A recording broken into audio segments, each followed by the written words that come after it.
বোঝার ব্যাপারে সালাম ভাই একটু পিছনে না 2 ইঞ্চি হচ্ছে না তো। একটু পিছিয়ে আসুন 2 ইঞ্চি আরে 2 ইঞ্চি পিছনে যদি ওরা বুম আসে আইয়া তো আপনার আর বুমটা আসে এলইডি ভিতরে চলে আসে সবচেয়ে বড় কথা ছিল তিনি স্রোতের প্রতি তিনি দাঁড়িয়েছেন বিভিন্ন সময়। এবং সেই জায়গায় যখন দাঁড়িয়েছেন একটা অপ্রস্তুত অবস্থায় দাঁড়ানো শিক্ষণীয় বিষয় মনে হচ্ছে গোটা বাংলাদেশের সকল সিনিয়র আইনজীবীর একদিকে উনি একা দাঁড়িয়েছেন, তার সাথে আমরা সিনিয়ররা কয়েকজন দাঁড়িয়েছি।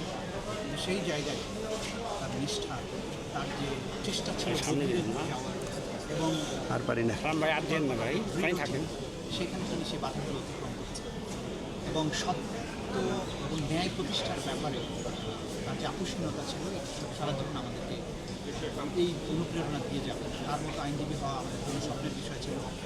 তিনি আমার মেন্টর ছিলেন, আজীবন তিনি মেন্টর হিসেবেই কাজ করেছেন। তরুণ আইনজীবী যারা আছে কোন গুণটা একটু নিচে নাস নাই। তরুণ আইনজীবীদের উদ্দেশ্যে আমরা যেটা বলতে চাই, সাবজেক্ট আছে সে কখনো অপ্রস্তুত অবস্থায় পড়ে যেতেন না। তিনি যে কোনো বিষয়ে কথা বলার আগে ইন সাউথ পড়াশোনা করতেন, ইন ডেপথ পড়াশোনা করতেন এবং কোর্টে যখন দাঁড়াতেন তখন ওই বিষয়ের ব্যাপারে এমন কোনো তথ্য ছিল না, আইন ছিল না যেটা তিনি জানতেন না। এরকম প্রস্তুতি নিয়ে কোর্টে দাঁড়াতেন, বিনয়ের সাথে কথা বলতেন, কোর্টের প্রশ্ন বোঝার চেষ্টা করতেন, সেভাবে জবাব দিতেন।